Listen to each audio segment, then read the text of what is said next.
Welcome back to Baby Brains. Today we're going to be talking about something called dialogic reading. Now, you don't really need to remember that phrase. Basically, it just means expanding on what you're reading when you're reading to a baby or toddler or young child. So for example, in this book, The Little Blue Truck, you might be reading and say, "What kind of truck is that?" And your child might say, "A pickup truck." And then you would say, "That's right, a blue pickup truck. And look at the exhaust coming out of this pipe," or something like that. So you're kind of confirming what they're saying and adding more detail. Another example would be with animals. Those are really fun to expand on. So the giraffe, you might say, the text just says, "Giraffe is tall, dog is short." But you might also add, "Look at giraffe. See how he has spots? And look at his long neck. That helps him to reach the leaves in the tall trees." So rather than just reading the text, you're kind of elaborating on something and giving your child more details. Now, why is this good? Well, language is good for babies' brains. It allows them to hear more sounds.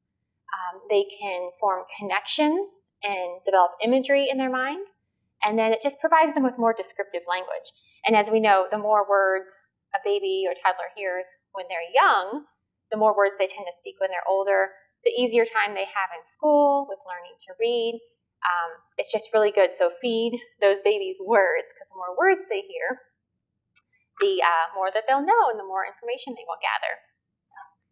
This book is called Baby's Day, and this is a really simple one because it just has sparse text. Wake up, and a lot of pictures. But even with this one, you could ask some questions. You could say, if your child's really young, you can ask, "Where is?" questions. So, where's the blue ring? Where's the red one? If a bunny's hiding on a page, where's the bunny? But as they get older, you're going to want to ask open-ended questions. So rather than "Where's the bunny?" you might ask, "What animal is hiding behind that tree?" And give them a chance to answer, because it will encourage them to talk. You might be reading a book about a monkey and say, "What's hanging in the tree?" And your child could say, "A monkey." And you say, "That's right, a monkey, a brown monkey with a long tail. And I see some bananas over there. What do you think he's going to do?" So it kind of just engages your child with the book more. And plus it's just fun. It's fun to ask those questions and kind of see what they think is going to happen. And asking, "What do you think is going to happen?" is also really good for reading comprehension later and prediction in text, which is a skill they'll use later on. So you can just ask, "What do you think is going to happen? What might that kid be doing with that wagon?" or whatever's in the book. Back to this one. See, the simple text is just snack, but you could talk about what they're eating. "What do you think that baby's eating?" "It looks like yogurt. Yum. Do you like yogurt?" There was another page here. "What is floating around up there?" "Bubbles." So just give your child a few seconds to answer. It takes them longer to process it when they're young. And if they don't have an answer or they say the wrong answer, no big deal. Just say, "Oh, those are bubbles. Let's pretend to pop them." Pop, pop, pop, pop. Things like that. And if they say the wrong thing, if they guess an entirely wrong animal, you can just say, "Oh, no, good guess, but that's actually a giraffe," or something like that. And then you can provide details. Giraffes have spots. Tigers have stripes. Things like that. So it's just expanding upon what you're reading. So it's not difficult. And you don't have to do it all the time. I know being a parent or a caregiver or grandparent is very tiring. So some nights you just want to read the book and get to bed.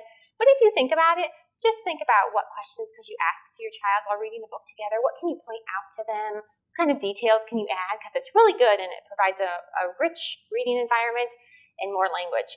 Another good thing to point out is emotions. So if you're reading a book where an animal or a child is showing some kind of emotion, you can ask, "What do you think that boy is feeling?" And your child might say, "Sad." And you can say, "Yeah, he does look sad. Why do you think he's sad?" And then depending on what is happening in the text, your child might say, "Oh, he dropped his ice cream, or his big brother wouldn't let him play," or whatever it is. You can say, "How do you think that girl's feeling?" "Mad." "Yeah, why do you think she's feeling mad?" They'll give you an answer. "What do you do when you're mad?" "Stomp your feet or take a big breath," things like that. Because recognizing emotions in other children is really good for social and emotional development, and recognizing their own emotions as well for emotional control later on. So there's just a lot of great things you can do with dialogic reading. It's just expanding upon what you see in the text and asking your child questions, especially open-ended questions, as they get older and they're starting to talk. So I hope this information was helpful and useful and you have fun reading. And if you haven't watched our other Baby Brains videos, they're all available on the library's YouTube channel. All right, thank you so much. See you next time.